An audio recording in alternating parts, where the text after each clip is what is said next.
Good evening. On behalf of the Royal Canadian Legion, we bring this program to you, the general public, not to glorify war, but rather to keep the memory of our fallen comrades alive. Canada's history, and also in memory of our fallen dead. The country that neglects its history imperils its future. Our own history of Canada. So I'd like to introduce you, first of all, to my right, is Peter Lind, and Peter was in the Tank Corps. And then Don Chapman, North Novice, and Major Harold Edinger, pardon me. You were in the Tank Corps, Peter. Could you tell us something about the Tank Corps? And, well, actually, I was in the Royal Canadian Artillery, but I was a wireless operator, forward observation in tanks, supporting the Governor General's Foot Guards. Or if it was an infantry show, the Lake Superior Motor Battalion. And Don, you served in the North Nova Scotia Highlanders for 6 years, from 1939 and until August of 1945. And we went to England and 18th of July 1941, landed in Normandy on D-Day, and finished up the war in Leer, Germany in May of 1945. Well, not too many have that long service, 1939 to 45. And Harold, you served in the North Novice as well, and you came up to be a major, and maybe you could tell us something about that. Well, George, first of all, I didn't serve at the North Novice during the war. I was down in Italy. Well, first of all, I joined and was corporal down in New Glasgow, 61 CABTC, and wasn't getting any place there, so I volunteered to go in the artillery, and I was shipped overseas to Camp Borden. I was there for a short time, but it didn't look as if there were going to be too much action there, so they called for volunteers for the Signal Corps. So I volunteered for the Signal Corps, trained in Cove, England, and subsequently went to Italy. And I was posted with 3rd Brigade headquarters, and up in northern Italy, up as far as Bagnacavallo. And then, of course, I think it was in March, they ordered the 1st Canadian Corps, which was in Italy, to Holland to join with the rest of the Canadian Army. And so we left through Leghorn, came up through France, Belgium, Holland, and Germany. And that's where I ended up in The Hague, Holland on May the 7th, 1945. You had quite a service too, and you served overseas. And Peter, you have a poem perhaps you'd like to... Yes, yes.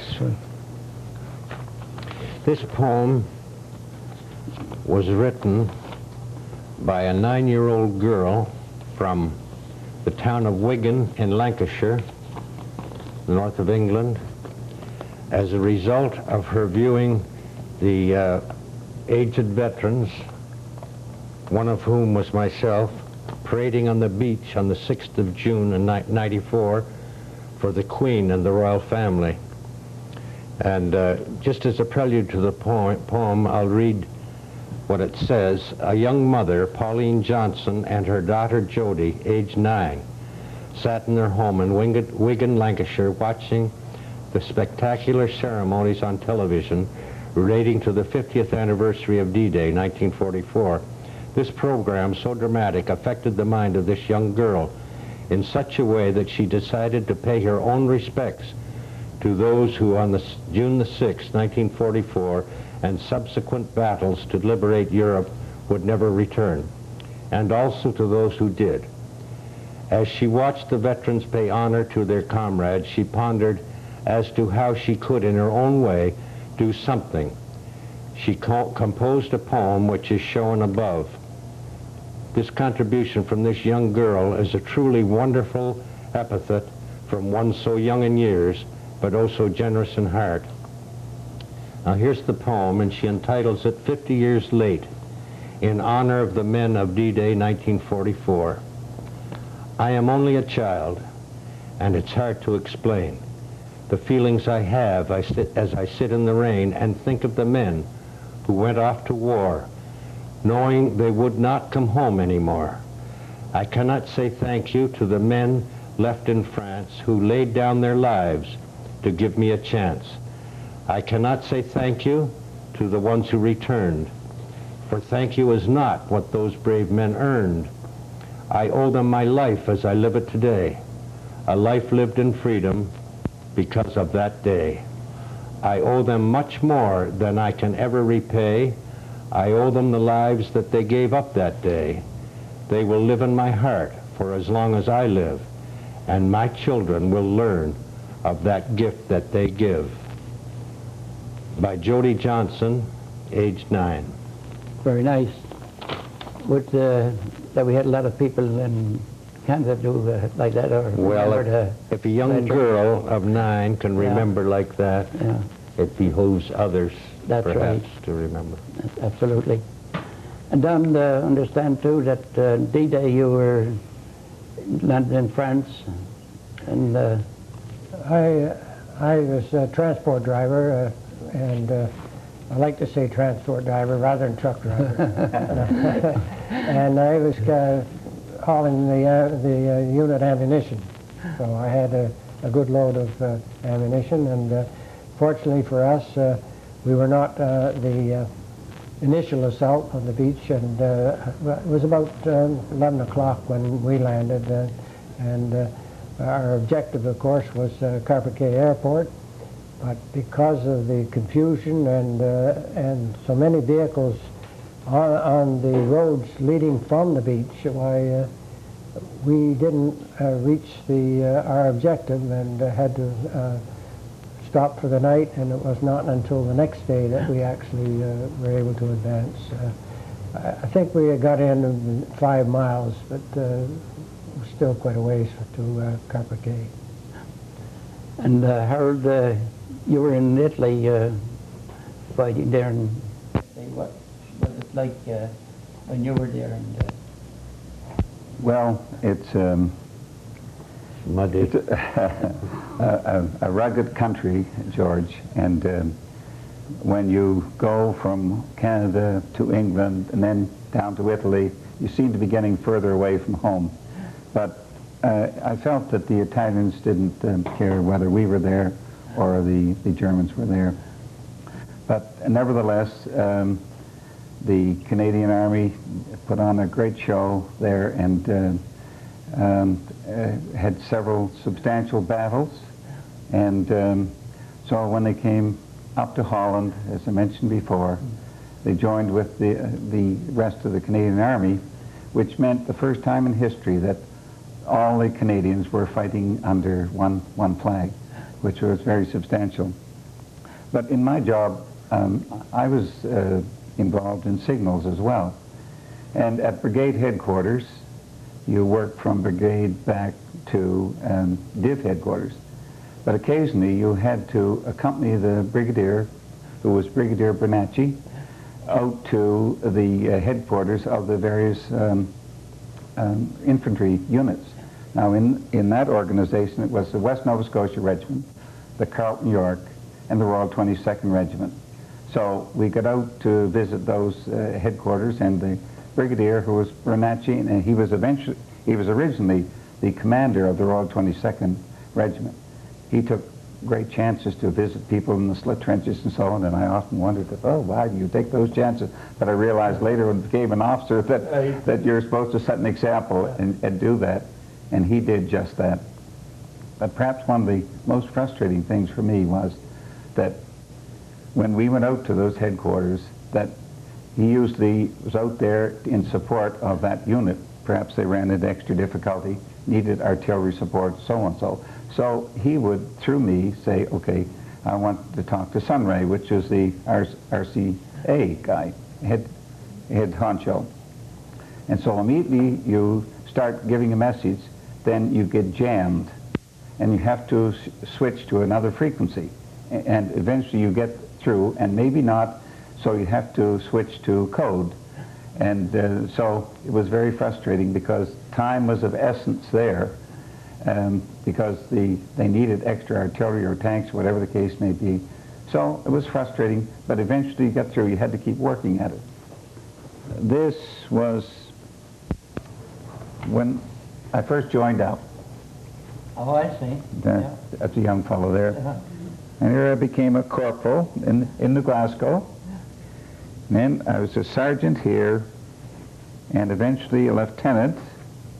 But these took place during the war and after the war in the militia. And then in this particular picture, this is the Hague, Holland, and this was a Boy Scout who had worked with the underground, and he was very happy to see us. And of course, this, when I was coming home, my mother and brothers and so on and so forth. And these are when I was decorated, Canadian Forces Decoration. And when I became a major, and that's just when I was appointed to the North Nova Scotia Highlanders board. Very good. When I enlisted in the first part of the war, I was sent down to, I did guard duty on the bridge at the subway here for a while.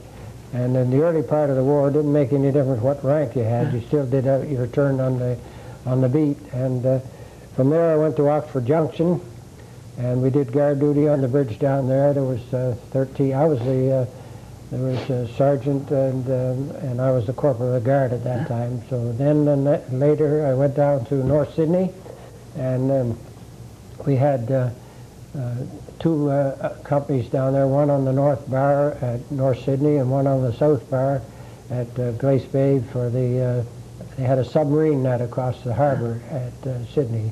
And we did guard duty down there also. And then I moved back to Amherst, and I went in the pay office, and I found out that I didn't like working in the inside, so I asked if I could go back out on the field, and I guess they felt I wasn't going to be a very good foot soldier, so they at that time they were sending a group to Camp Borden, Ontario on a driver max course. So I said, okay, I'll go on the, and I relinquished my two hooks, and I became a transport driver, and I was transport driver until the end of the war. Every once in a while, though, when because I had a business course and knew a little bit about typing, every once in a while one of the order room clerks would be get sick or go on somewhere, so they'd take me off and I'd go in and fill in, and that's what I did most of the time. But there's a couple of other pictures that I have here. This is an old picture of the old Standard magazine that they used to publish. I guess this was down back in 1941, I guess it is. And these are some of the soldiers of the North Novas that were with us at Major Jefferson, who still lives in Bridgetown, and was a very fine officer with the North Novas. We had a terrible engagement in a place called Tilly-la-Campagne, and they decided that they would try something, an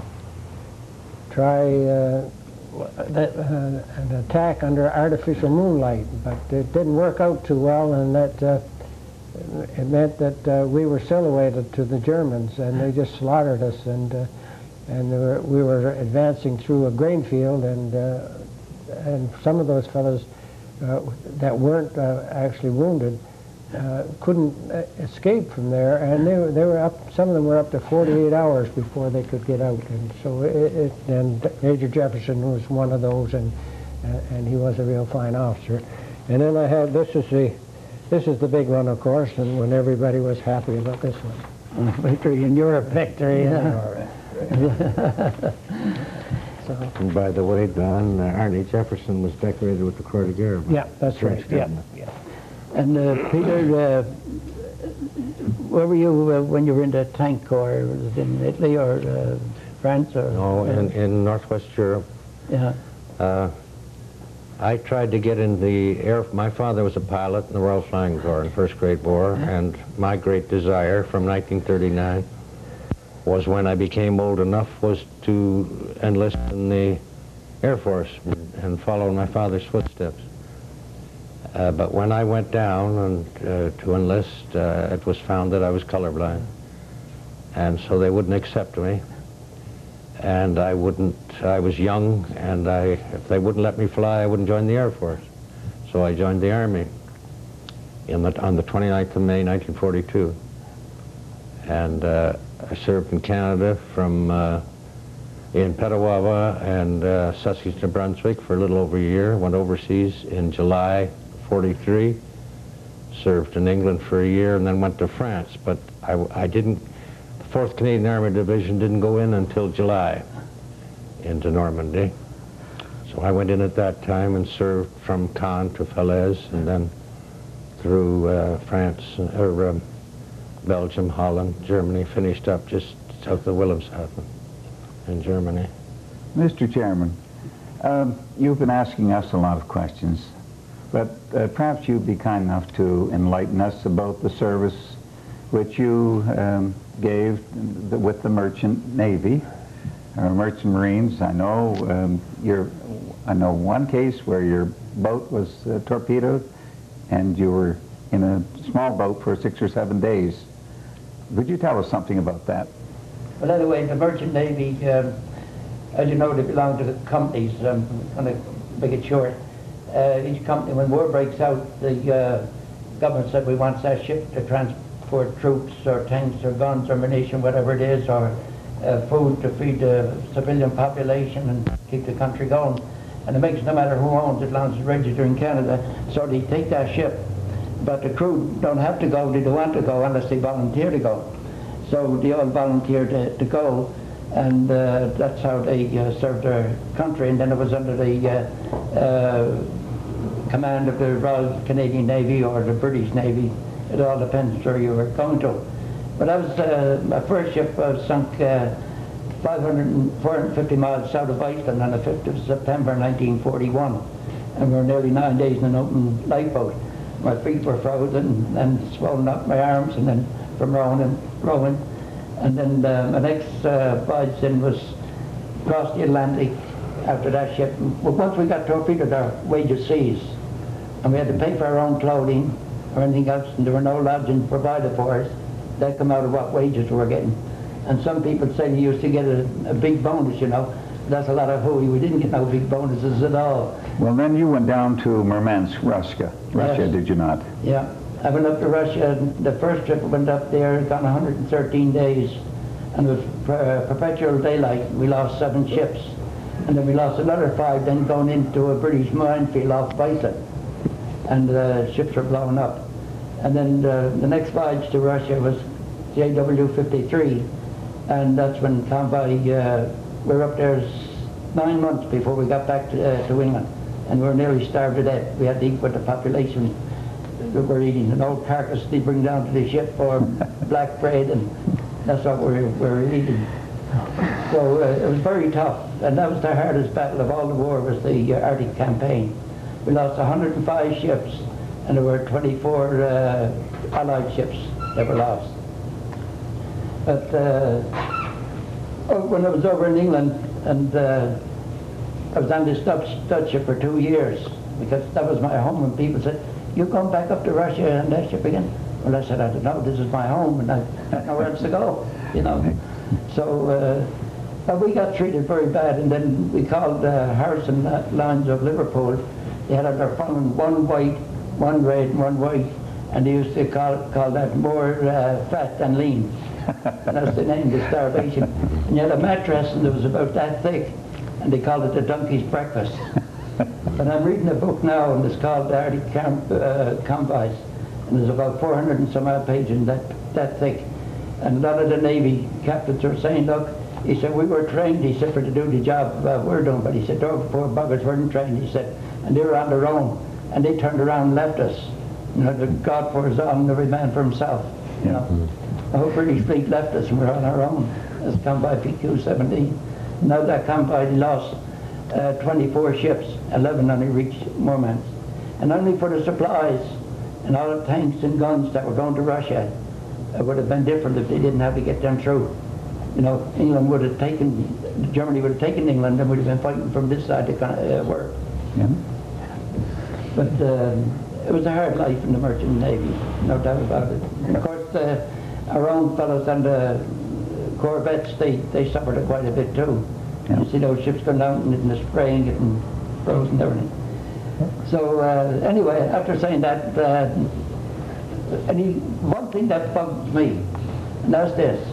You go over to Holland and England, and they welcome like the flowers of May and threw out the great carpet and everything. But in this country, they care less, it seems to me, about when you go to a memorial service to pay tribute to the boys who fought and died, you know, and they just turn their nose about it and wouldn't care less.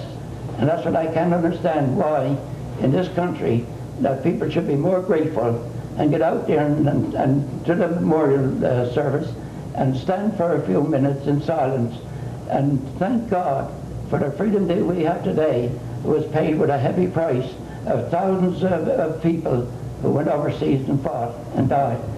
And over 60,000 went down the sea in about 5,000 ships that the people lost their lives.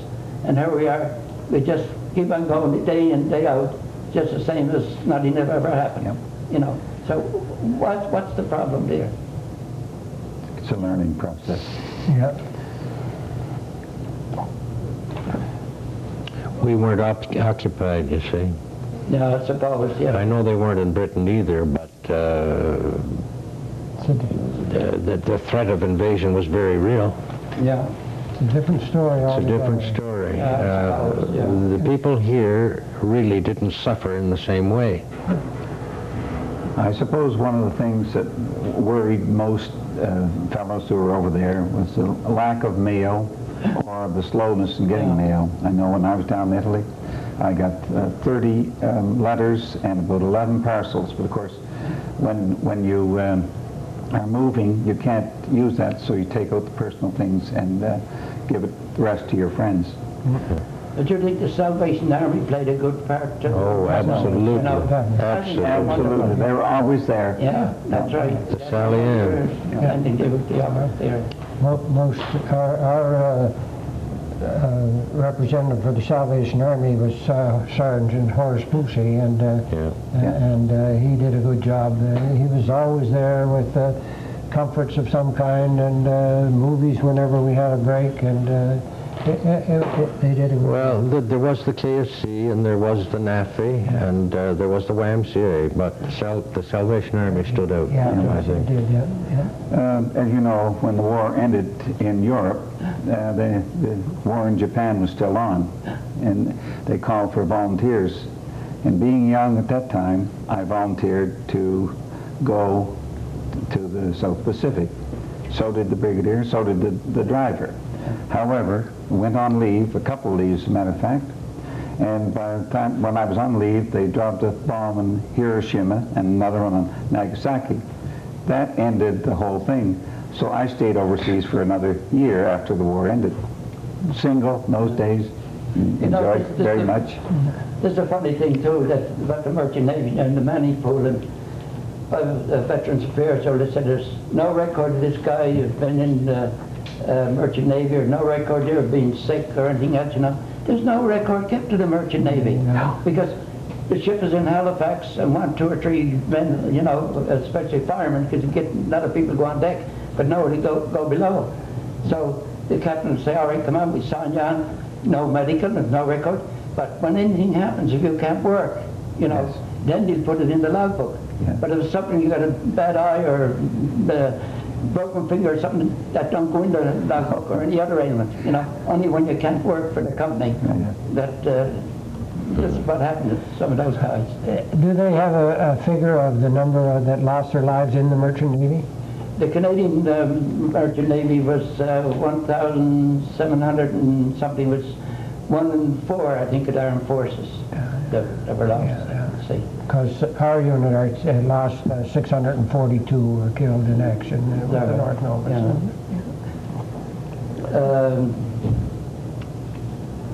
So with that, gentlemen, as you know, this is Veterans Week from the 4th to the 12th. And it's a great nation, Canada. Remember the men and women who paid the supreme sacrifice. They gave their lives that we could live in freedom, sea, land, and in the air.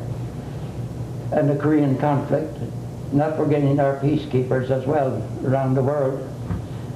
We hope and pray that citizens of this community will be kind to Weary Poppy and join us at the 11th of November in remembrance at the cenotaph, and to give God thanks for those who gave us the freedom we got, and those of us who survived it, that we'll give him the thanks and the praise that we're able to come back home.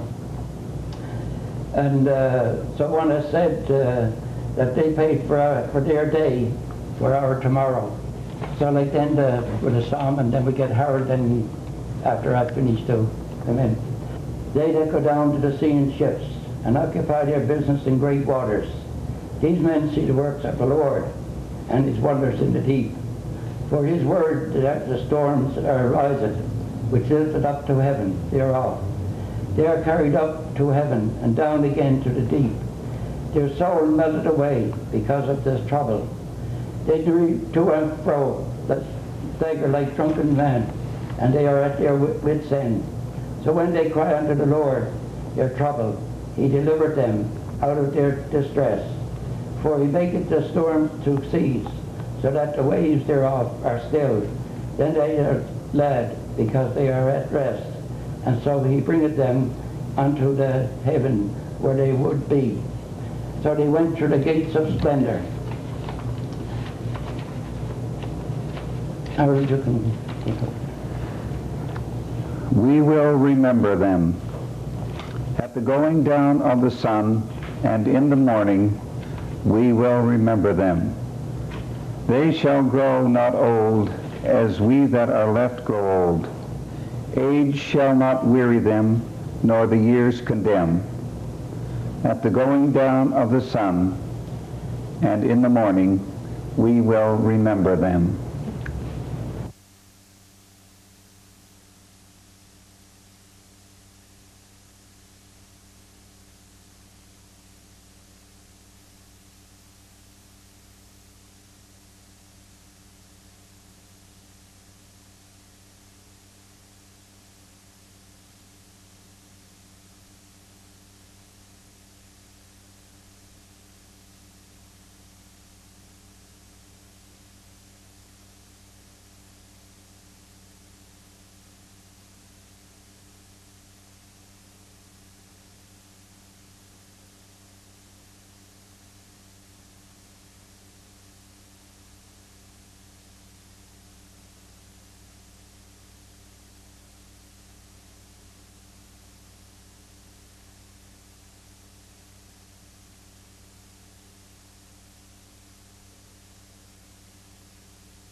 Down over here.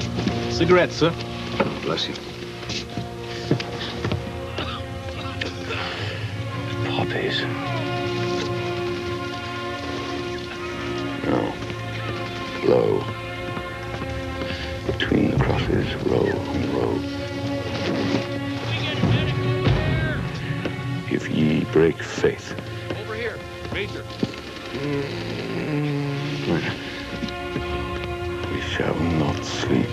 Major McCrae? In Flanders fields. What is it? I'm not sure. John McCrae of Montreal died in the war, but his poem is still spoken aloud when men, women, and children gather to remember. Flanders fields of poppies flow between the crosses, row on row that mark our place.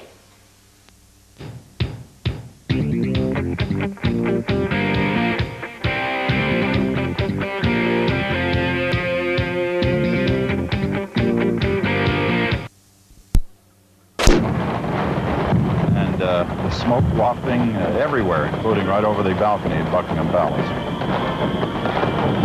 What a scene at Buckingham Palace. In August, another ceremony outside the palace to honor veterans who fought in the Far East. It was the 50th anniversary of VJ Day. and it was highlighted by an airdrop of poppies.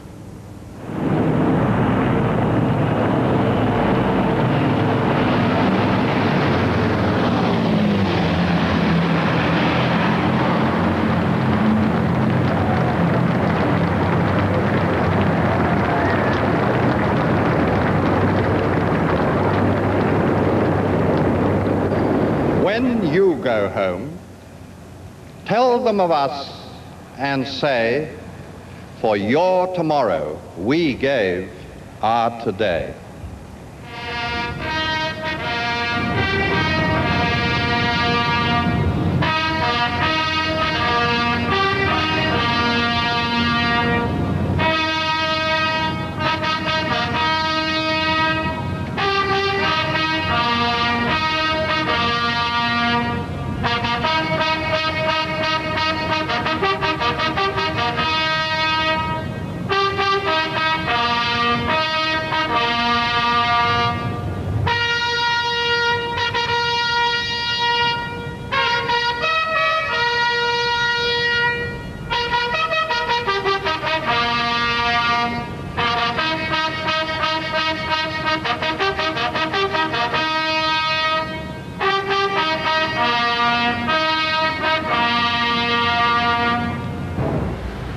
Ceremonies from earlier this year that could not help but move you. Anytime we provide special coverage like this, we receive many calls and letters from Canadians wondering if they can purchase a videotape of our coverage. Well, in a moment you'll see a telephone number on the screen that you can call to purchase a 90-minute version of our VE Day 50th anniversary coverage. I'll be back in a moment.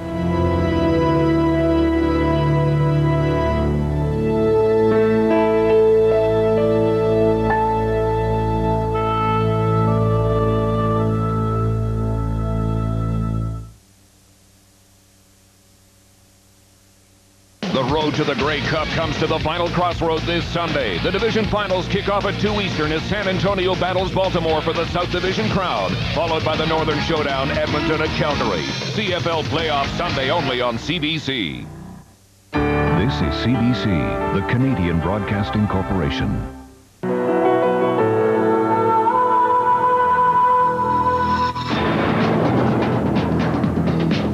We're 18 months into health reform in Prince Edward Island. Has it saved any money? Has it meant better medicine? Tomorrow evening on Compass, we will have a special program from Summerside taking the pulse of health reform in Prince Edward Island to date. That's tomorrow night at 6.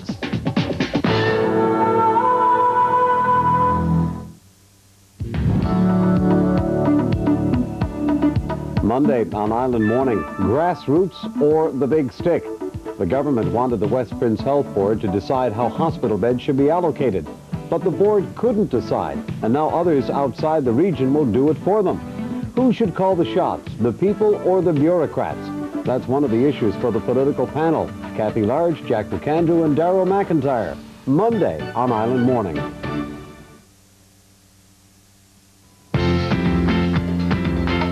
When you're hot, and they don't come much hotter than Jan Arden. Her latest album is a bestseller. She cleaned up at last year's Juno Awards, and on Monday night she'll be playing in front of a sold-out house in Charlottetown.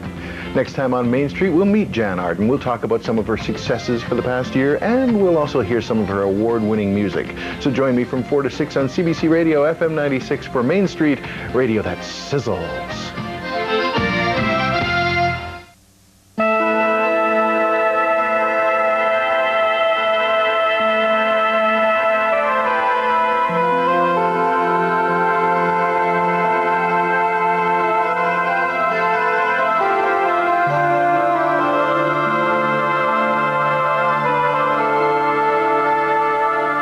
We are the 24 member agencies of United Way of Prince Edward Island. Please help us to help those who need us. They deliver Meals on Wheels. They organize fundraising drives for schools. They're volunteers, people who work for free and keep society rolling. But some people are worried that the wheels might come off because too many services are being added to their load. Monday on Maritime Noon, we'll ask, are we expecting too much from volunteers?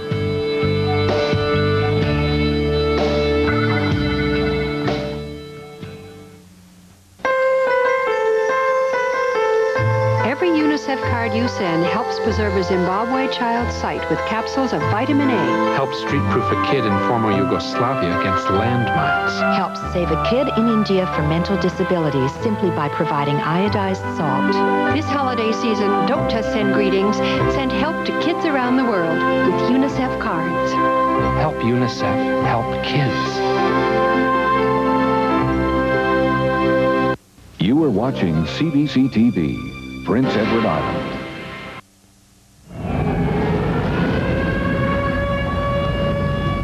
They died in foreign lands.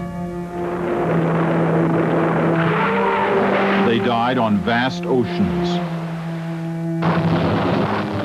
They died in the unforgiving skies. Killed before their lives had started. Killed defending freedom against the greatest evil the world has ever known. Young, courageous Canadian. Remembering the sacrifice of Canadians in time of war is not only a responsibility, it is a privilege, not just in this anniversary year, but every year. CBC News coverage of the Remembrance Day ceremonies at the National War Memorial in Ottawa is about to begin. Here's Don Newman. Thank you, Peter Mansbridge, and good morning from the National War Memorial in Ottawa. Ironically, a memorial dedicated in the same year the Second World War began, in May of 1939, just 4 months before the fighting started. The memorial was originally dedicated to the 60,000 Canadians who gave their lives between 1914 and 1918 in the First World War, a war optimistically but mistakenly called the war to end all wars. Recently, the years 1950 to 1953 were added to one side of the memorial to honor the almost 600 Canadians who died in the Korean War. But it is the veterans of the Second World War and the 40,000 Canadians who fought and died between 1939 and 1945 who, 50 years after that fighting stopped, are particularly in our thoughts today, Remembrance Day, 1995. And welcome to our coverage on CBC and CBC News World of the National Remembrance Day ceremony here at the National War Memorial in Ottawa. The wreath-laying ceremony will be underway about 25 minutes from now. The Governor General, Romeo Leblanc, and the Deputy Prime Minister, Sheila Copps, will be among those laying wreaths. In the next few moments, you'll also meet some other people who will be laying wreaths today. Elsie Wells, she is the Silver Cross Mother. She represents all Canadian mothers who have lost children in Canada's war. And you will also meet 4 young people who won Legion contests to be here today, and they also will be laying a wreath. And with me in our coverage again, as he has been in years past, Major George Pierce, retired from the Canadian Armed Forces. And George, Remembrance Day, always a time for memories, but particularly this year, the year 50 years after the Second World War ended. That's right, Don. 50 years ago, Canadians had reason to celebrate and to rejoice for victory in Europe in May and for victory over Japan in August. Veterans of Hong Kong, Dieppe, the Battle of Britain, the landing in Sicily, Italy, the Battle of the Atlantic, the Northwest Europe campaigns, those veterans of Fighter Command, of Bomber Command, they celebrated with overwhelming joy and relief because World War II, 6 years of it, was over. The celebration was short-lived, perhaps, because 5 years later, Canadians again volunteered to the call of arms for service in the Korean War, 1950 to 1953, a war that took 5 million lives. And yet, George, thinking back 50 years ago today, Remembrance Day, November the 11th, 1945, must have been a particularly poignant time as well, because for many Canadian families realizing that while the war was over and some people were coming home, not everybody came home, and it is, of course, those people particularly that we're remembering today. We remember always their sacrifice as well as their service and their dedication, Don. Nobody forced them to go. Canada has a unique tradition of volunteer service, and we pay tribute to them today. Well, George, you're absolutely right. And of course, many of the people who are here today were also over in Holland earlier this year at Apeldoorn, as Peter Mansbridge was telling us a few moments ago. And some of them a year ago at the D-Day ceremonies commemorating the 50th anniversary of D-Day on the 6th of June, 1944. Many of them also overseas a year ago. And of course, here they are today, and wearing their medals proudly, George. As behind us, you probably hear the pipers piping on some of the veterans as they get ready to form up in their parade. You'll see the veterans in the crowd there with their World War II medals displayed. Women who have many memories of sons and daughters too who served. Some painful memories, some memories with great pride. And as we look at the pictures of the crowd today, we have to remember 50 years ago, these were young people, young, daring people doing the kind of heroic things every day that in normal life you wouldn't consider doing under any circumstances, and yet for them doing things that were absolutely almost uncalled for in any other circumstances. Many of them just kids in their 20s, some even under 20 years of age. Here's a look at the combined pipes and drums of the Cameron Highlanders of Ottawa and the Air Command pipes and drums from CFB Ottawa. They're wearing their familiar Inverness capes, and the Camerons this year are in their full dress. And they are leading the color party of the people that everybody is here to see, the veterans. This is the Legion Color Party under the command of Jim Wiles. This is the final stage of the forming up of the parade in preparation for the ceremony. The guests of honor, as it were, the veterans, they are the stars of the day. They march on last and take the place of honor. The rest of the formations from the Department of National Defense are already on the parade square at Confederation Square facing the National War Memorial. And these, of course, are the people that came home, the people that are being honored as we remember on Remembrance Day, but we remember, too, the people that do not come home. And the Silver Cross mother this year is Elsie Wells. Her son, Frederick, died in the Korean War. She is the first Silver Cross mother from the Korean War. She will be laying a wreath, but earlier she spoke with our Susan Harata. Let me show you that interview now. Can you tell me what you thought when you were told you were going to be the Silver Cross mother for this year? When they come and told me, I first couldn't believe it. Why couldn't you believe it? Well, now that's a question I don't know how to answer you. I just couldn't believe that I was to be asked to come here and lay the wreath. It was just not possible. But then it sure made it possible, and I certainly have enjoyed it up to now. Can you tell me about your son? Why did he decide to join the Army? Because his dad had been in the Army. His dad was overseas for 6 years, and he figured he wanted to be the same as his dad. So he joined the Army and left. What did he tell you when he joined the Army? Well, now I don't remember 1951 what he told me. He just come home and said, Mom, I'm going to join the Army. And he was old enough to do what he wanted at that time. He was no more child that I could tell him what to do. Did you worry about him? Of course. What mother don't? What were you worried about? Are you a mother? If you are, you'd know how you worry about your children. Whether they're okay, whether they're well treated or whatever. But he had kind of promised to be home for Christmas, and he was killed before he ever got anywhere near coming home. But that was a long way away because he was killed in the spring, and Christmas is a long way down the line. What happened to him? Well, he was shot.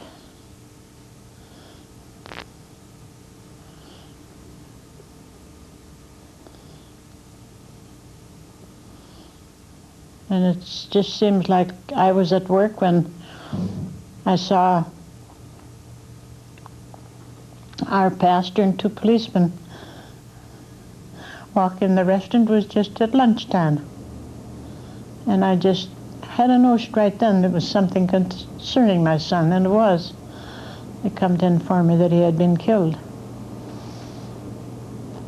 And I asked to have his body shipped back for burial at home.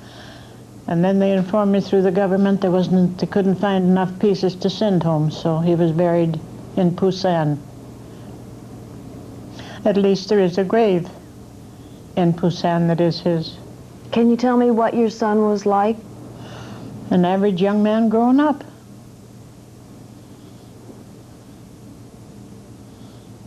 I can't see anything outstanding about him. He was just an average young man growing up, young boy. And there she is, Elsie Wells. She is this year's Silver Cross Mother. She is from Edmonton, Alberta now, George, but she grew up in Wetaskiwin, Alberta.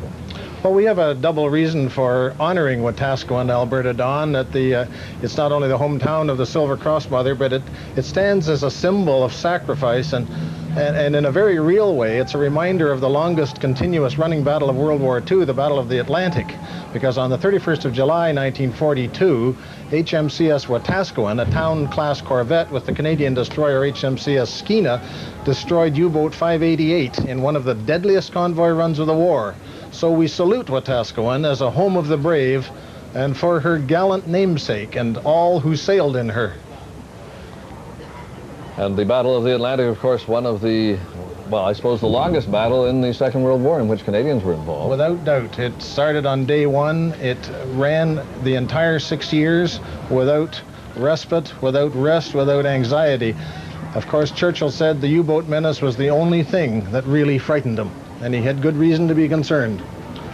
And without the North Atlantic lifeline from North America, the war, of course, would not have been prosecuted in the same way that it was. Absolutely, and it was fought by both the Navy, the Air Force, and the Merchant Navy.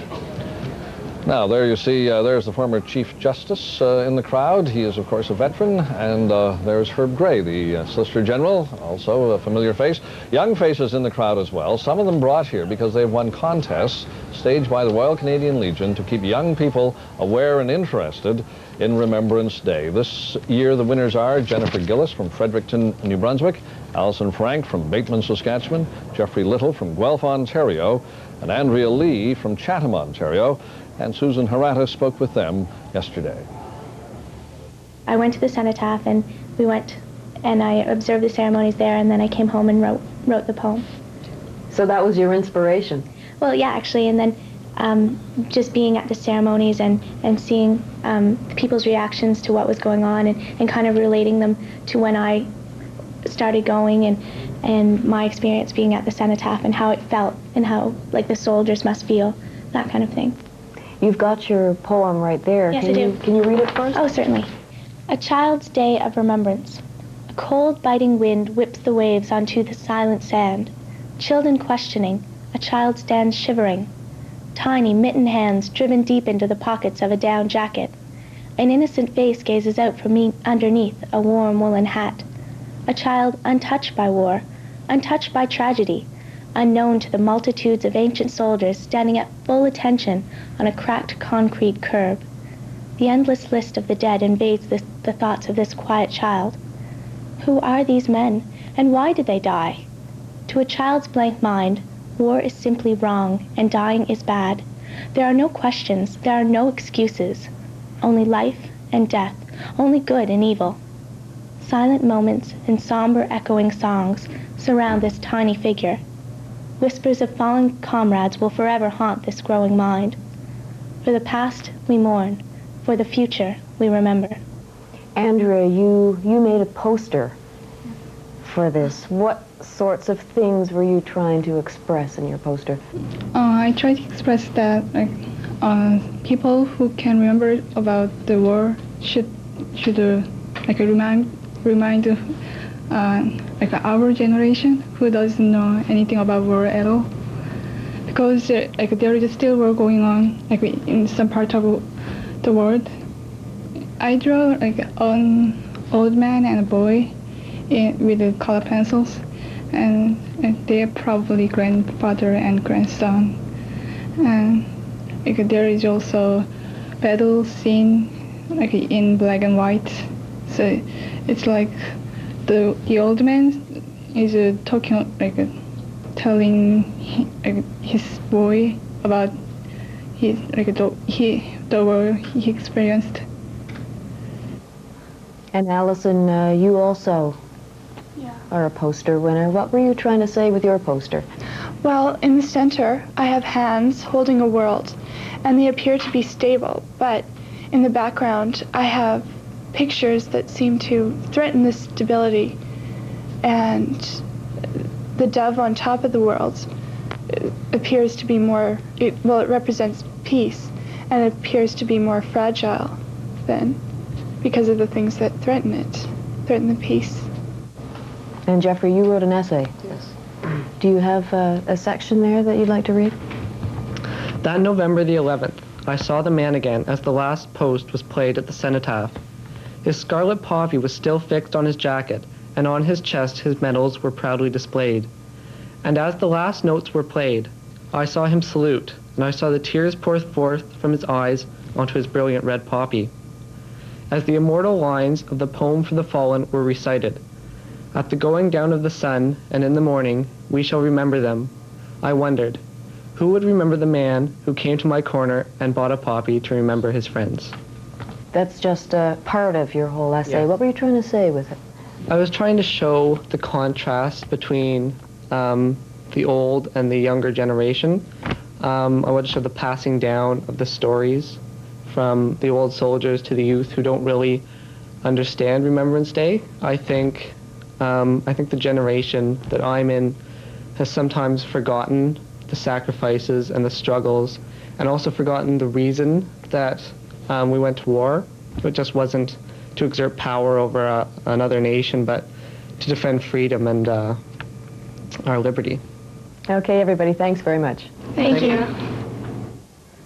And there they are, here at Confederation Square, the National War Memorial. Jennifer Gillis, Allison Frank, Jeffrey Little, and Andrea Lee. And they are getting ready. They will be laying a wreath on behalf of the youth of Canada. They are the Royal Canadian Legion contest winners for 1995. Now, as you can see, Confederation Square filling up with veterans and with people here to see the Remembrance Day ceremonies. Susan Arata is down with the veterans. She is with Squadron Leader Andy McKenzie. Susan? Don, Squadron Leader Andy McKenzie flew in both World War II and the Korean War. He is wearing, amongst other medals, the Distinguished Flying Cross, which is awarded for bravery of the highest order. Andy McKenzie, this is your Distinguished Flying Cross here. Can you tell me how you got that? Well, Susan, it's an immediate DFC, Distinguished Flying Cross. I shot down 3 airplanes in one mission within about a minute and a half, which is called the hat trick, and it's quite a feat. And for that, they usually give the pilot the Distinguished Flying Cross. You went through many other harrowing times during the war. Can you tell me about that? Yes, I did the D-Day invasion over the American beaches, and we were very disappointed. We thought we were going to get an awful lot of kills in German airplanes over the beachhead, but there wasn't any there at all on D-Day. We did 4 missions on D-Day. The only people that shot at us were our own boats and and the chaps from the Navy. We had black and white markings on our aircraft, but it didn't seem to help much. You ended up yourself at some point getting shot down. Yes, I did. I was shot down by American flak on about D+8 and managed to land on the beachhead in a sand strip that they were taking away the trees and stuff to make an airport for it. And the chap that shot me down apologized profusely because he was in charge of the Ack battery. He was an American colonel, and he thought he'd shot down a German aircraft until he came up to and realized that although I was covered in dust, I patted my shoulder off and said, I'm a Canadian and that's a Spitfire. So he was quite apologetic that he'd made that error. Okay, well, Squadron Leader Andy McKenzie, thank you very much. You're Don? welcome, Susan. Thank you, Susan Arata. There you see the Governor General, Romeo Leblanc, along with his wife Diana. They have just arrived.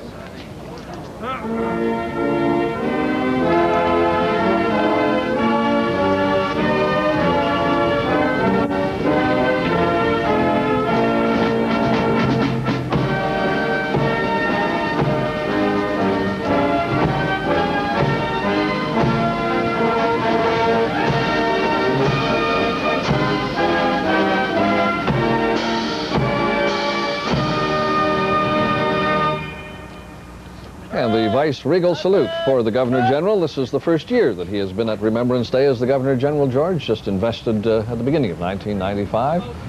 And Romeo Leblanc will, of course, be laying a wreath on behalf of the people of Canada. And as Chancellor and Principal Companion of the Order of Canada, you'll see him wearing that decoration. He's also Chancellor and Principal Commander of the Order of Military Merit. And as you say, Don, it's his first appearance as Canada's new Governor General and the first Acadian, I believe, Governor General that the country has ever had. Very true, and he is going down now, meeting the dignitaries, and the former Chief Justice, Brian Dixon, and next to him, Herb Gray. Earlier, he said hello to the Chief of the Defense Staff, General John de Chastelain, and his wife, Mary Ann, and now he is saying hello to the poster, essay, and poetry winners from the Legion that we met just a few moments ago.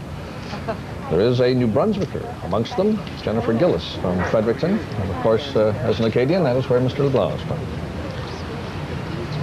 Looking over the special dignitaries and the people participating in this event today, I have found that every province of the country is represented in some form or another, whether they be sentries on the National War Memorial, or whether they're in the parade, or whether they're part of the Vice-Regal Party, or the essay contest winners, whatever. The whole country is represented at this national ceremony.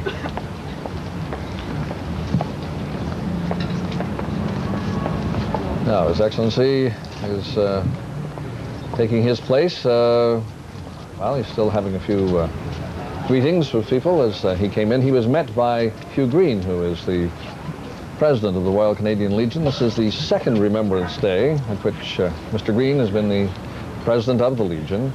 He is from Alberta. And a veteran of the Royal Canadian Air Force who served during the Second World War. There are, of course, Aboriginal veterans here as well, Aboriginal veterans with some special concerns. There is Chief Ovid Mercredi. Without the beret, he is the National Chief of the Assembly of First Nations. And his companion served in Korea and is wearing a United Nations medal, and by his badge we see that he served in the Royal Canadian Artillery. And he is going to lay the wreath on behalf of the native veterans, we can see there. Also there, you see Mr. Gray, Herb Gray, the Solicitor General, and Lawrence Macaulay. He is the Secretary of State for Veterans Affairs in the Chrétien government. And Mr. Macaulay will be among those laying a wreath as well.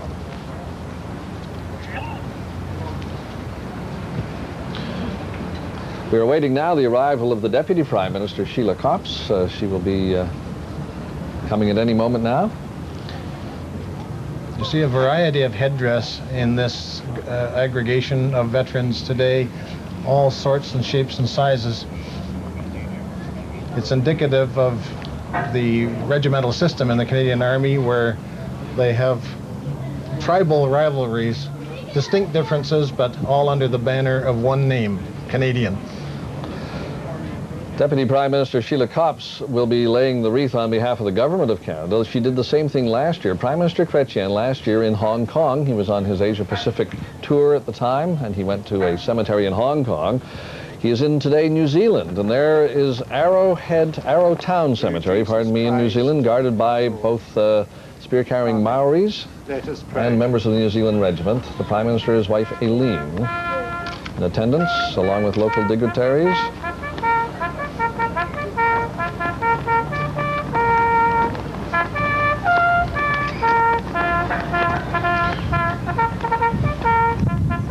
Prime Minister, as you can see, laying a wreath.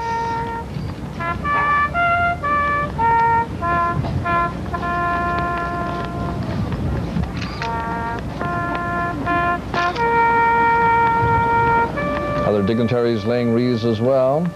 And then the Prime Minister had remarks. There are memorials like these in every nation of the Commonwealth. Each stands as silent testimony to the honorable sacrifice over 2 world wars, and each remind us of the values we share, the values for which these men and women died. They remind us that freedom and democracy can never be taken for granted, that we enjoy them today because young men and women have paid the price for them with their lives. Prime Minister Jean Chrétien earlier at Arrowtown Cemetery in New Zealand. Because of the time difference, George, of course, Remembrance Day, the ceremony is already the 11th hour of the 11th day of the 11th month, already passed, of course, in that time zone, and the Prime Minister has already laid the wreath, as we saw in New Zealand. I think it's fair to say that the Legion would prefer he was here at the national ceremony, but the world we live in now, global communications, global travel, global trade, the Prime Minister's second year in a row not here. Well, it's an onerous responsibility that the Prime Minister has, of course, and it is the second consecutive year that he has missed the ceremony here in Ottawa, but there's a special tie on this occasion. We're reminded that 7,000 New Zealand airmen were trained in Canada during the Second World War through the Commonwealth Air Training Plan. So here's a bouquet to those airmen that we trained in this country for another member of the Commonwealth. And there were 7, I'm told, 7 of those very people you're describing at the Arrowtown Cemetery today, and also 1 Canadian veteran who now lives in New Zealand. So there was a Canadian veteran on hand. That's great. That's great. There's a very good close-up of World War II decoration medals, I should say. The 1939-45 Star, and I believe that's the Burma Star. And we've got the Pacific Star and the Silver Jubilee Medal, the Canadian Forces decoration. That gentleman there, I should say, has seen some service, Don. And his war didn't end till August. He obviously served in the Pacific Theater. That's right. With the Burma Medal. That's right. There you see the large crowd on hand. It is a Saturday. Remembrance Day no longer a holiday in Ottawa except for government workers, but on Saturday a lot of people here at Confederation Square, and they are now awaiting the arrival of the Deputy Prime Minister Sheila Copps. As the veterans have taken their place, the cadets in their scarlet tunics from the Royal Military College in Kingston, Ontario, the Governor General standing with Solicitor General Herb Gray. All is in ready, and a break in the weather, George. Yesterday, a very cold, snowy day here in Ottawa, but Providence has smiled upon us, and the sun is out, and it is quite mild for a November day. Well, we're very fortunate, Don. As you say, it did predict, the weather forecast was for rain, and there's nothing more dreary than rain on Remembrance Day. It tends to heighten the solemnity of the occasion, but it's not very pleasant for the troops on parade. And it does tend to keep down the crowd, but people still filling Confederation Square, still arriving here for Remembrance Day 1995. That gentleman's wearing the Special Service Medal, the first one that you see there below the airborne wings. That's a relatively new decoration for peacekeeping, I should say peacekeeping service by all branches of the armed forces. A relatively new medal, the Special Service Medal. And at least 2 of the sentinels on the National War Memorial this morning are wearing the Special Service Medal for NATO duties and peacekeeping. So when we see those sentinels, just a reminder that they're not Saturday ceremonial soldiers. They're functional serving members of the armed forces. And that is the Central Choir of the Ottawa Board of Education under the direction of Barbara Clark. They will be providing, along with the Canadian Forces Band, the music here at Remembrance Day 1995, 100 voices strong. And the band is new, Don. It's reorganized as a new name.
And with the singing of O Canada, the ceremony is about to get underway. It is a religious ceremony of remembrance here on Confederation Square at the National War Memorial.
They shall grow not old, as we that are left grow old.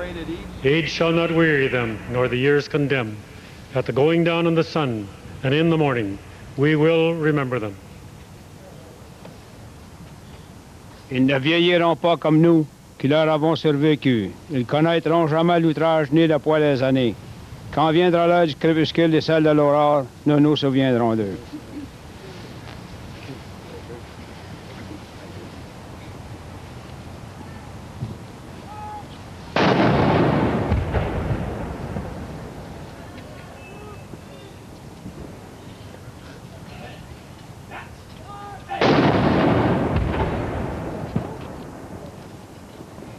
Let us pray. We come together today to commemorate and honor before God the human courage, heroism, and self-sacrifice of those who fought on the battlefield. We come to remember the many thousands of men and women who lost their lives in defense of human freedom, and to honor the memory of many who were friends and comrades and who paid the final sacrifice in order that we should be free. As we gather in reverence, let us dedicate ourselves to stand together as our forebears did for justice, peace, and freedom, not only for our fellow citizens, but for all humankind. Seigneur notre Dieu, nous recommandons à ta bonté ceux et celles qui ont combattu sur mer, dans les airs et sur terre, pour que la justice et la liberté l'emportent sur la tyrannie. Nous nous rappelons de ceux qui ont été faits prisonniers, de ceux qui ont été blessés, et particulièrement de ceux qui ne sont pas revenus. En faisant le sacrifice de leur vie, ils nous ont laissé la responsabilité et le devoir de poursuivre leur œuvre de paix. Que le souvenir de leur dévouement et de leur mort nous serve de témoignage, afin que nous nous efforcions de vivre dans la justice et le respect mutuel, dans la paix et la sécurité. Amen.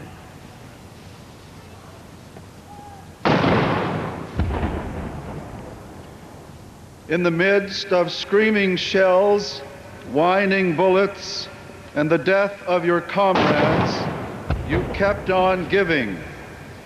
In the midst of your loneliness and fear, you kept on giving.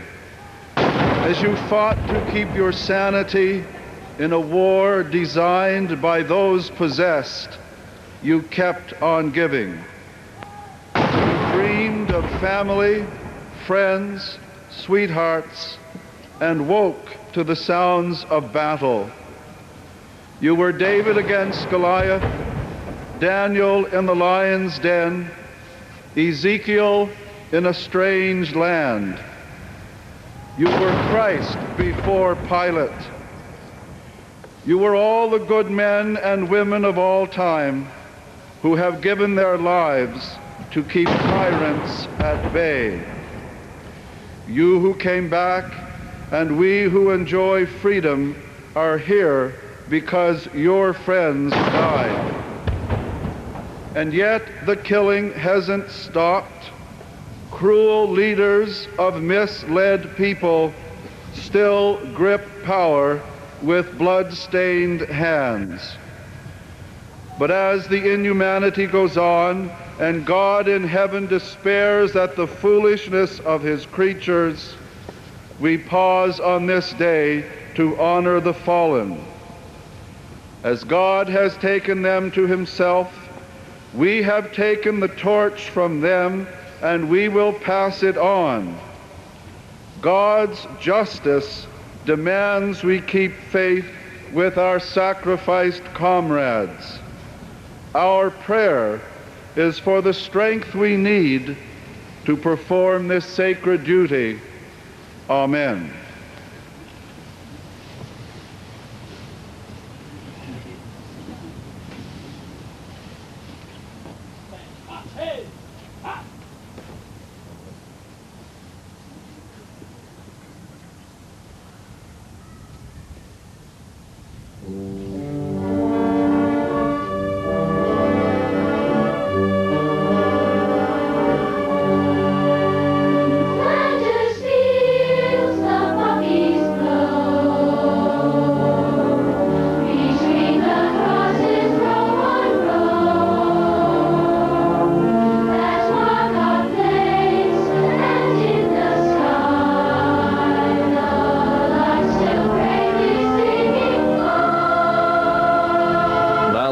General Romeo Leblanc, laying the first wreath on behalf of the people of Canada.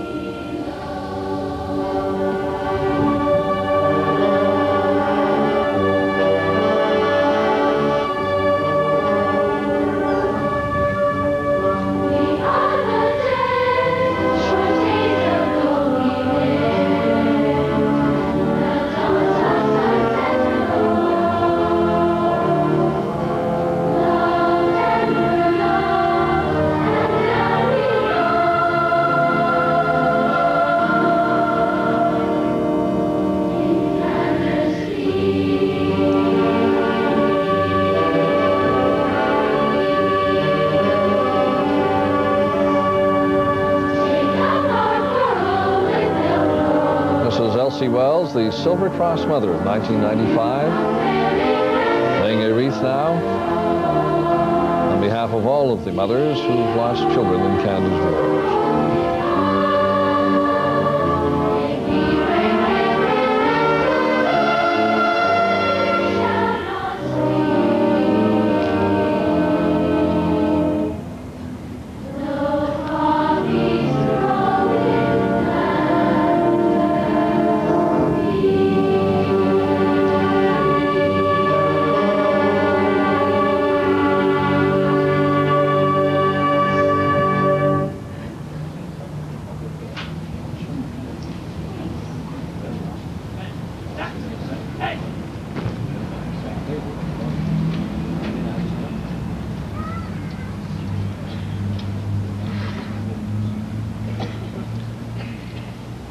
Now, this is Solicitor General Herb Gray. He today is representing the Prime Minister. Mr. Gray laying a wreath now on behalf of the Government of Canada.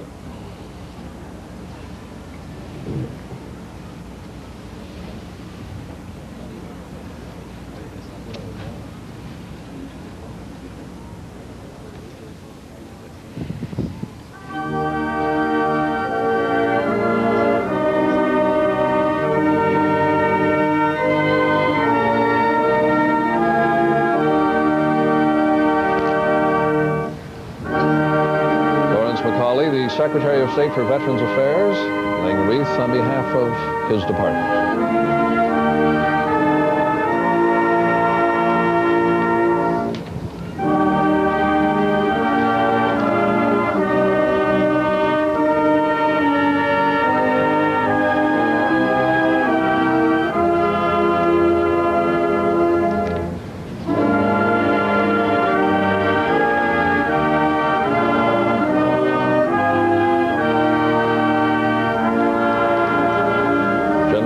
Chastelain, the Chief of the Defense Staff, laying his wreath on behalf of the Armed Forces.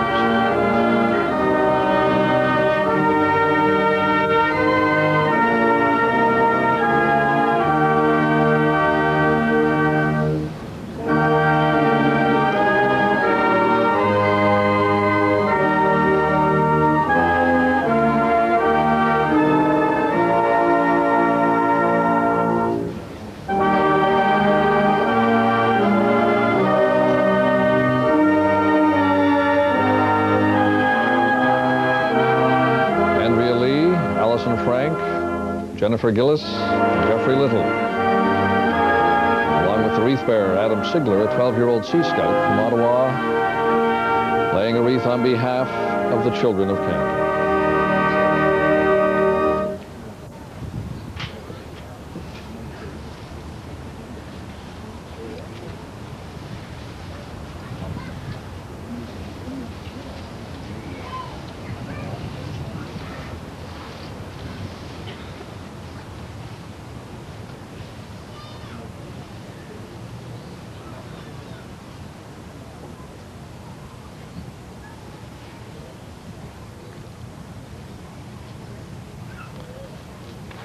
Hugh Green, the Dominion President of the Royal Canadian Legion, laying his wreath on behalf of the Royal Canadian Legion.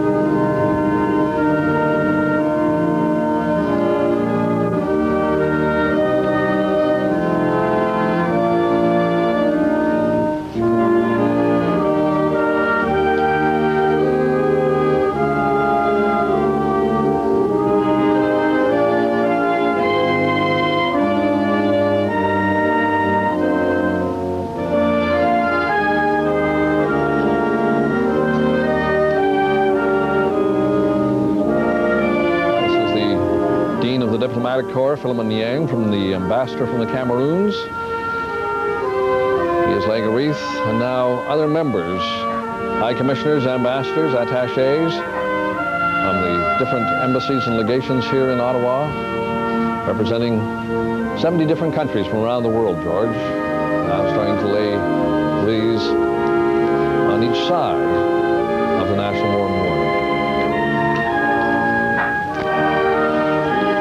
This, of course, the solemn moment as people with their memories of 50 years ago, and I know you want to join me in saying a particular good morning to the people who are watching us in veterans wards and hospitals across the country, people who came home from the war 50 years ago but whose battle continues daily, and we remember them particularly today.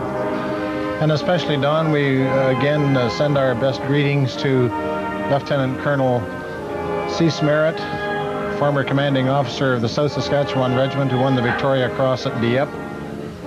We salute Colonel Merritt and Smokey Smith, who is here at the National War Memorial. They are the two World War II Victoria Cross winners that are with us in person and in spirit today. And our hearts and our admiration go out to them.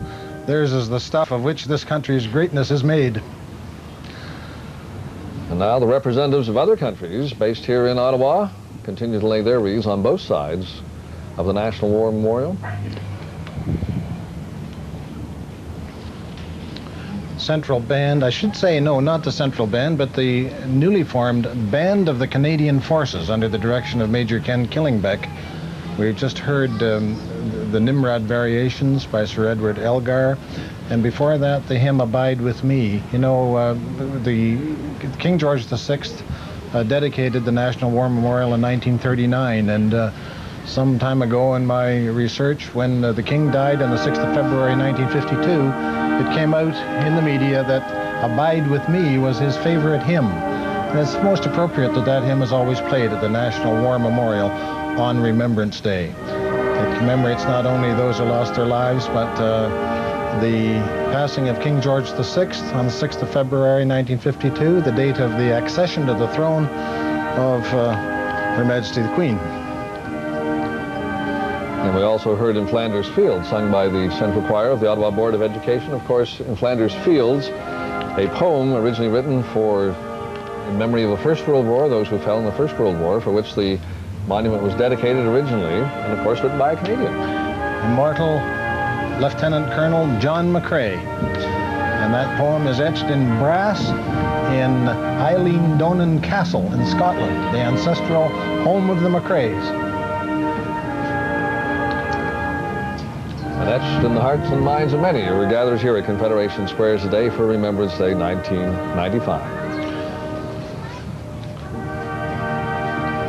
Now, beyond the Diplomatic Corps, a large number of civic organizations, the Aboriginal Veterans Associations, and some personal wreaths laid alongside each side, the west and the east side of the National War Memorial here, and that is what we are seeing now, is the diplomatic wreaths, I think, are now in place, but these different groups will be coming up to place their wreaths. Well, maybe not. This looks like more diplomatic wreaths still.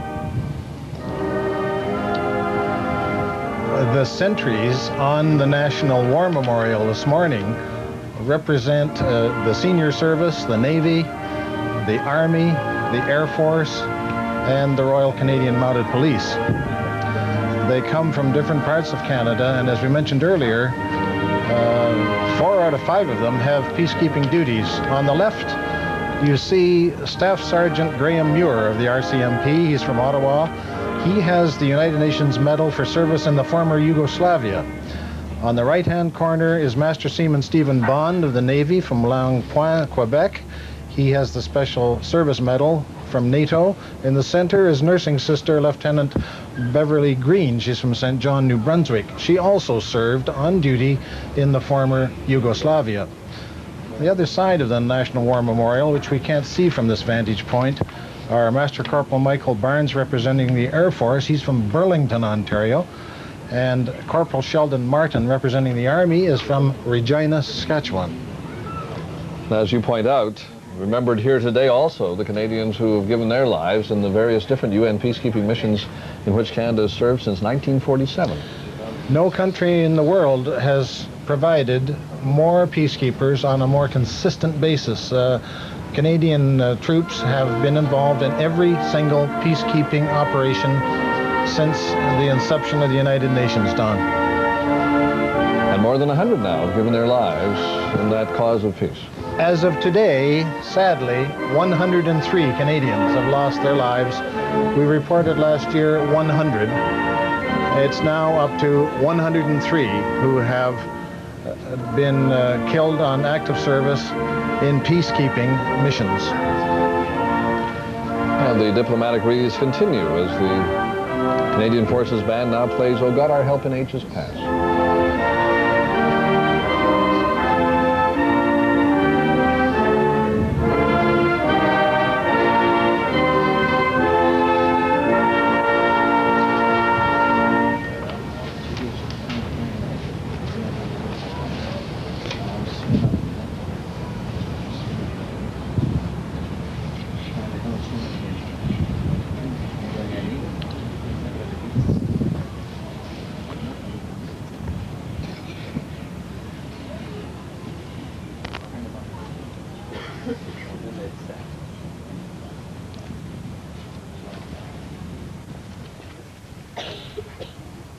This benediction from Rabbi Reuben Bulke.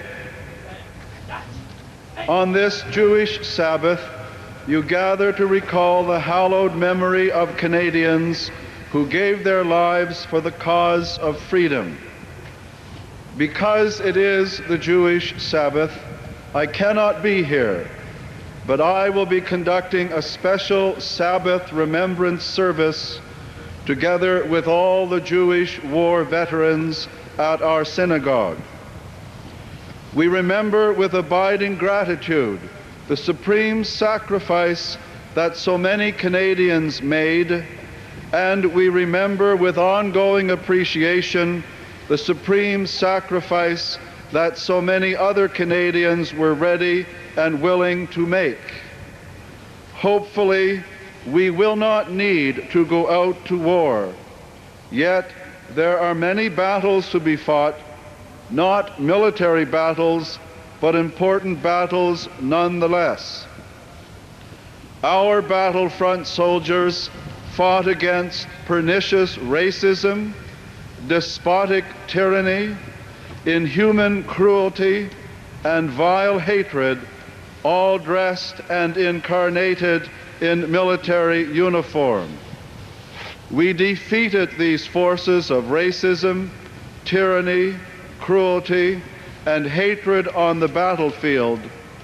But the war against these devastating intrusions on human decency is not over.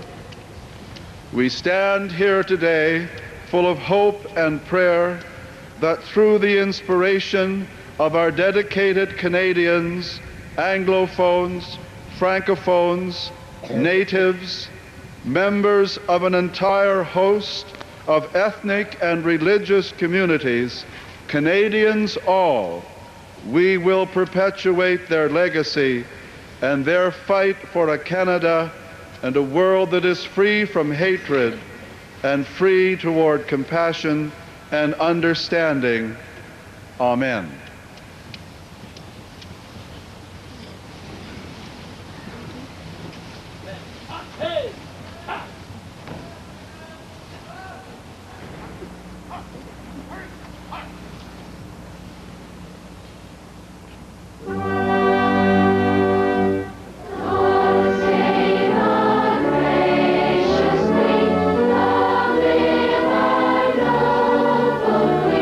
God save the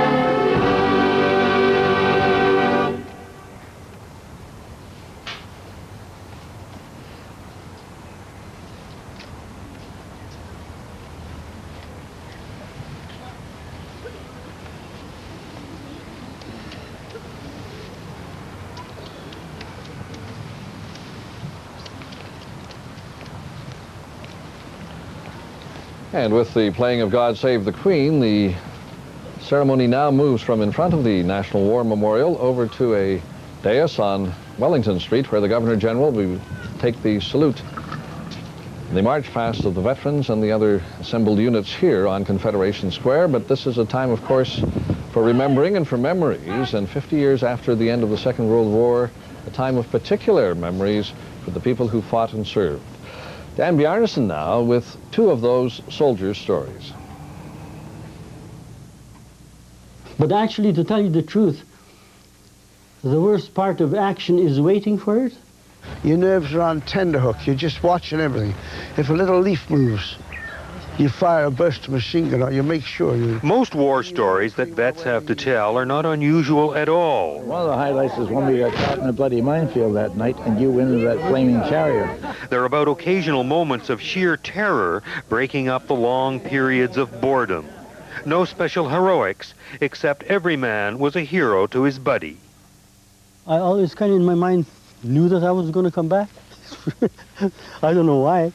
Nick Kallenuk still wonders about it all now as he walks around his farm near Quill Lake, Saskatchewan. As a prairie boy, he left behind a good life here and found himself as a private in the Queen's Own Rifles in Holland, fighting for his life. We got off guard, and we were just to lay down to have a rest when the Germans opened up with their Schmeissers, and then I could hear him saying, "Give up, give up." So I jumped up, me and Tommy Bialik, and we rushed to help the other two guys. And that's where Tommy got hit. And I made it to the building, and the other guy was hit. It was in there. There's only two of us, like he had the Bren gun. So I told him to sit in the corner there and watch through the door so that if any Germans come around, then I start throwing these grenades at them. And I guess that's what scared them off. A spirit of wild fiesta reigned in towns and villages freed by the Canadian drive. For many soldiers, the day the war went out of business was a tremendous moment, but Nick remembers it as one huge anticlimax. His platoon got the news from a radio broadcast, and so did the enemy. So the German soldiers have been hearing the same news on their radios. Yes. And then they were, what, surrendering, or they were just wandering in? No, they're just wandering in, coming in, There was no hands up in the air or anything. I guess, they knew the war was over, so then there was going to be any fighting, so they were safe to come in, wandering into the camp, And you guys let them? Did anybody say anything? Or? No. Everybody... The cooks give them some sardines, I guess, and bread or something to eat. While other vets mark the end of a war, the defeat of a great evil, Nick finds it difficult to celebrate. For 50 years now, he's been haunted by something he did in crushing that evil, haunted by the face of the first man he killed. Oh, he must have been about 50 feet, 30 feet, 50 feet away from me. See, I was kind of behind a wall, so I don't know if he saw me or not. Until I stepped out in the open, on that. See, that bothers me. Well, it must have been terrible, but why would it bother you? It's a natural thing to do. Yeah, and war is natural. At that time, it didn't bother me, but now, because I'm thinking, he probably had a family at home waiting for him too,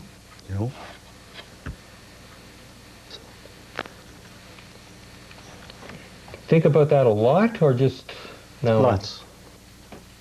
Yeah. We did. We would commit 7 platoon first. As a regimental sergeant major at 24, one of the Queen's Own youngest, Charlie Martin of Toronto commanded and led men like Nick Kallenuk into combat.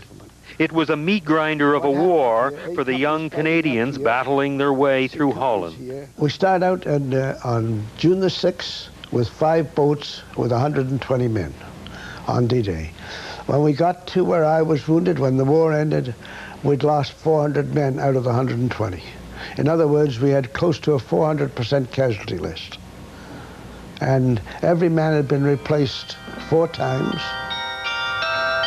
Now in places like Dorne, where those young troops passed through 50 years ago, they're back. And Charlie's with them. They shudder at the cost.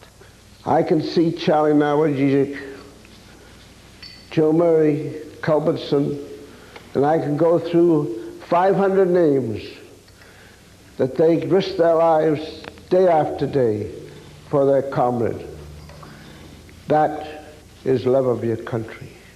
They're feted and honored by the towns and villages they set free. They're heroes here. Heroes back then and still today.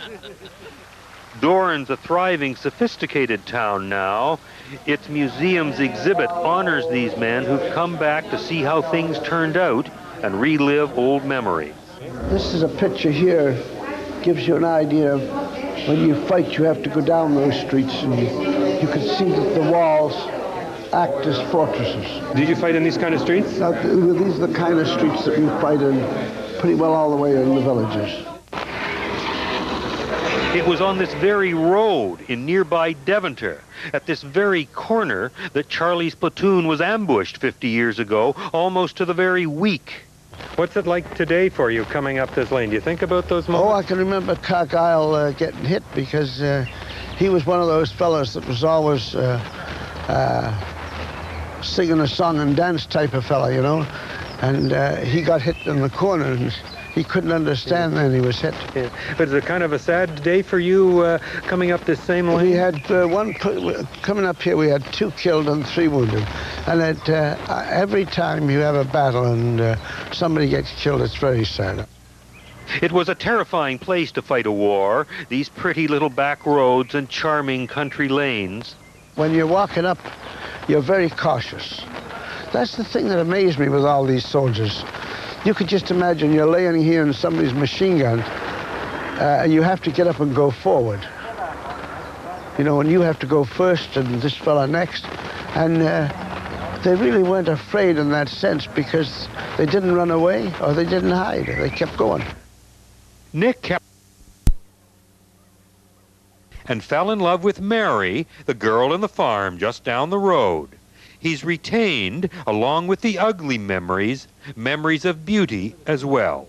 Oh yes, I remember the tulip fields. You'll see those same tulip fields this time. I hope so. What color were the tulips? Oh, red and yellow. Mostly red and yellow. That's what I want to show my wife, you know, those tulip fields. Now, at last, Nick's back in Holland for the first time in 50 years. I'm sure glad I came. It's nothing like really seeing it for yourself. Showing off the lovely country he helped set free. I'll have to take some home for the kids. And Charlie Martin of Toronto. He's been back many times. He never loses his wonder at the simple courage of the comrades he once walked with along these quiet Dutch country roads. And I want to tell people that they were real good Canadians, good soldiers. And I can tell you, Canadians can be proud of them. Very proud of them. I was proud of them. Dan Bjarnason with those 2 soldiers' stories, and there are some of the soldiers, George Pearce, a very large contingent of veterans this year, and getting warm applause, well, the Governor-General applauding even, but a large contingent and a lot of applause as they've marched off Confederation Square and past the reviewing stand. I've never seen a larger contingent of veterans, Don, at these Remembrance Day ceremonies, and I've never heard such a sustained period of applause from the crowd. Heartfelt appreciation. We've been listening to it for the past 10 minutes. Well, it is the 50th anniversary of the end of the Second World War. There has been a lot of attention paid to that during 1995, and clearly that has attracted, I'm sure, the large crowd and also the large show of appreciation.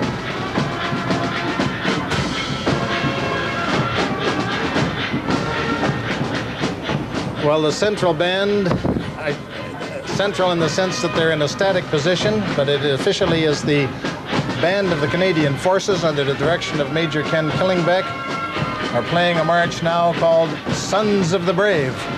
Couldn't find a more appropriate selection than that one, Kenneth Alford's most famous march. And there they are, the Band of the Canadian Forces. And this is a new band put together by the reorganization of the armed forces, triggered by government reorganization in almost every department. It's one of 4 left now, Don, the main one here. Here is the regimental band of the Governor-General's Foot Guards.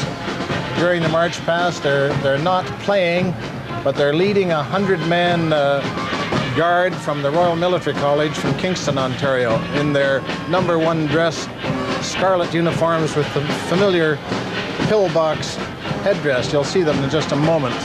But at the moment, we're looking at the traditional winter dress of the Governor General's Foot Guards. Those very famous Athol grey greatcoats and the black bearskins. You can see the red plume on the left there. They're distinguished. They wear the bearskin both summer and winter, but it's the greatcoat that keeps them warm in winter. These are cadets in training, men and women of the Royal Military College. They are all officers in training for all 3 branches of the armed forces, Navy, Army, and Air Force, and they take precedence in any parade or march past because they represent leadership, and among them, the Navy, which is the senior service. And right behind, we see the Navy contingent. Represented by the Naval Reserve Division of HMCS Carleton, right here in Ottawa.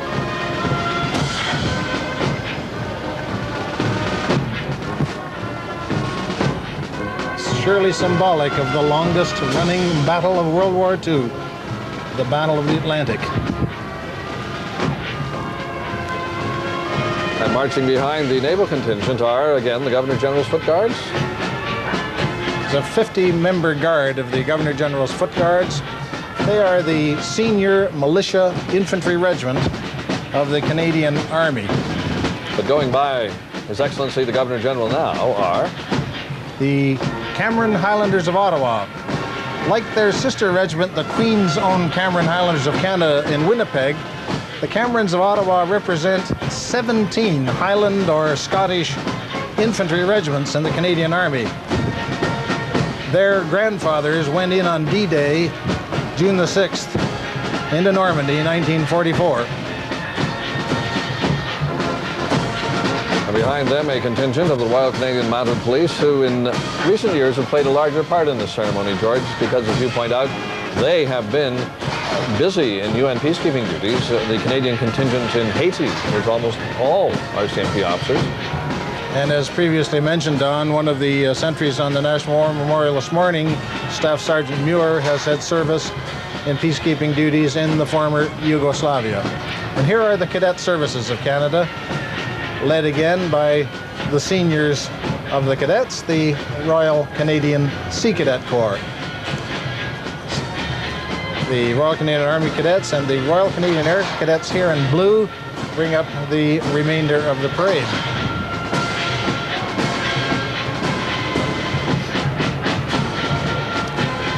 These are the youngsters to whom the veterans have thrown the torch to carry on the traditions of volunteer service. And the thing to remember, of course, is that the veterans now in their mid-70s were, many of them around the age, maybe slightly older, of those cadets when they were jumping out of landing craft, jumping out of planes, and sailing across the Atlantic, guarding the convoys. That is so right. And the mechanized unit that you see at the end of the parade are the vehicles towing the guns of the 30th Field Regiment, Royal Canadian Artillery, familiarly known as the Bytown Gunners.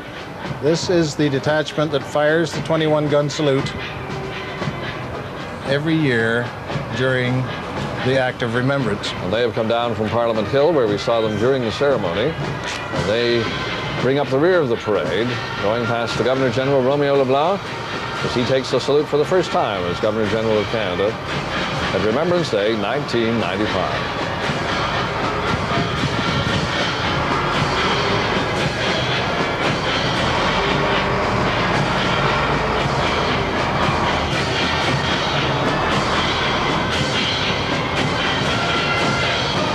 So as the parade passes the Governor General and winds up, you can see the crowd now has moved over onto Confederation Square. The barriers have been taken down, and people, George, like to inspect firsthand all of those wreaths, not just the ones laid by the dignitaries, but also laid by even individual people lay wreaths from time to time, but certainly a lot of embassies, a lot of different organizations, as it is really, I think, probably the most wreaths I have seen. We talked about the large contingent of veterans, but the number of wreaths, too, an enormous number. You get a certain sense there of the enormity of the crowd today. I can't get over that sustained applause of the veterans, undoubtedly because it does mark the significant event, the 50th anniversary of the end of World War II. But it was a very, very moving moment to hear that spontaneous applause for all those veterans, and so many of them there were. And such a crowd as you see now in front of the memorial, dedicated, as we said, by King George VI in May of 1939. An enormous irony in all of that, isn't there, George, that the King would dedicate the memorial to the First World War, the fallen in the First World War, and within 4 months, a Second World War would be underway. We have to, there is a pathetic irony in that, to be sure, Don. It's heartbreaking in many respects. We wonder what gain sometimes we're making in world peace. And yet, it is 50 years since the end of the Second World War, and that is something for which we can be grateful. There is, of course, and has been, and continues to be hostilities around the world, but not on that scale and not for Canadians. I think Susan Harada's interview with Squadron Leader Mackenzie was so symbolic because there were over 12,000 Canadian airmen killed during the Second World War, and you know, with the David Hornells and the Andy Minarskis and those people like the Bruce Johnstons and the Doug Scanlons and the C. Sandersons, all of them who etched their courage in the clouds and left the skies signed with their honor. They and the members of the Navy, the Army, we just can't say enough about that kind of dedicated service. And I suppose for the Legion, though, George, the challenge now will be to keep Remembrance Day going at the level it has achieved, because 50 years after the end of the Second World War, a lot of publicity the last 2 years on the end of the Second World War. First the D-Day Memorial, now this year VE Day Memorial and VJ Day Memorial. But after 50 years, one wonders whether or not we'll see these kind of crowds again. This, of course, the challenge for the Legion. It is the challenge, but it's the nature of tradition and it's the nature of dedication that I know they'll keep it going. It's not going to go away, Don. It's what makes us tick. Well, it has been, 77 years since the end of the First World War, 50 years since the end of the Second World War, and certainly Remembrance Day still a very major event here in the nation's capital. So, we would like to thank you for joining us. We have remembered the people who have fought in Canada's wars. Those who came back and were here today, we have said thank you to, as we do to all of them across Canada who are watching us today. Those who went to war and did not come home, we say thank you to them, and we remember them as well. Now, for all of us at CBC News, thank you for being with us, and good day from the National War Memorial in Ottawa.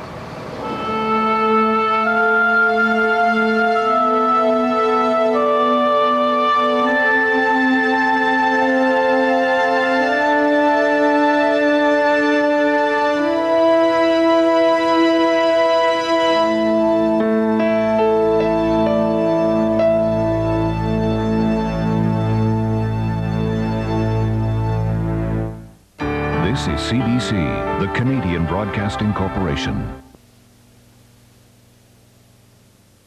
To show, I guess, their own personal ideas. We're not warmongers. We didn't go up because we were aggressors. It was just we felt our country was threatened and we joined up and served our country to the best of our ability. They made Air Marshal Harris appear like a criminal, a blundering idiot, and so on and so forth. But there are here thousands of fellows that flew with Bomber Command. And these fellows that flew with Bomber Command are as loyal to Air Marshal Harris than anybody. My experience of the war was limited to 48 hours in an air raid shelter in Coventry at the age of 9. So I knew a bit about it from this end of it. What I have learned as a post-war airman is that, thank God, we had people like Bert Harris, like Johnny Johnson, like most of the people who are here for this reunion, to prevent us having to do what they had to do. And I reckon if they'd had the choice, they wouldn't have gone in and done that thing from choice. They did it because they were asked to do it and told to do it.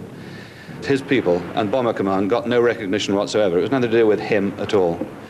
And he knew what they'd been through. I think he was a great commander who has been much reviled. Don't forget, all he was doing was acting on the instructions of his political masters and prosecuting the war in the way that he felt would cause its end to come sooner. So nobody is proud of killing civilians. That's not what war should be about, but it is what modern war is about. And if that job has to be done, thank God we had people like Harris who were prepared to stick it out and do it. Everybody sing, please. It's a sin to tell a lie.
The comradeship that we have then, you never get today. In your generation, you wouldn't get today, but it still holds. So in them days, if you were smoking, you had one cigarette, you didn't ask somebody, have you got a cigarette? You halved it. You had half a crown in old money, in English money. The dance was 1 and 3. Well, you shared it. Well, the attitudes have sure changed today, unfortunately. We have a very me-oriented generation. It was very evident in the Persian Gulf War and other things where people are much less ready to volunteer, much less ready to risk their lives for others, for their country.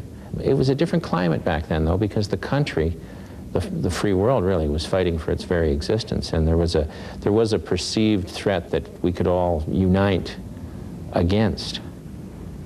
No matter how tough times seem now, they can always be tougher. And you look back to the Second World War and you look at the upheaval in families and the thousands that didn't come back, and we worry about not being able to buy a new car this year or not having a trip to Hawaii or something, and it seems so trivial when you look at what those people who served 50 years ago, what they gave up, what their families gave up, and the sacrifices and the losses that they suffered that can never be replaced. You put it in perspective to what our problems seem like today. It's really, our problems aren't problems. A bygone era, a happy time, a different time. We'll meet again. A touch of gold in modern. We don't look at heroes. If you ask them, they don't regard themselves as heroes. You heard Bill Reed this morning talk about his experiences. And as he says, he was fortunate enough to get back and have his crew talk about the flight. But he said there's hundreds in the English Channel that never got back to tell their story. That's what makes the bond so strong, that your aircraft depended on the aircraft on each side of you. The pilot depended on his crew. Fighter pilots depended on their wingman. It was a team spirit, and that's what's going on out there today, that they're having a team reunion.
have slipped the surly bonds of earth and danced the skies on laughter's silvered wings. Sunward I've climbed and joined the tumbling mirth of sun-split clouds and done 100 things you have not dreamed of. Wheeled and soared and swung high in the sunlit silence. Hovering there, I've chased the shouting wind along and flung my eager craft through footless halls of air. Up, the long, delirious, burning blue. I've topped the wind-swept heights with easy grace, where never lark nor even eagle flew. And while with silent, lifting mind I've trod the high, untrespassed sanctity of space, put out my hand and touched the face of God.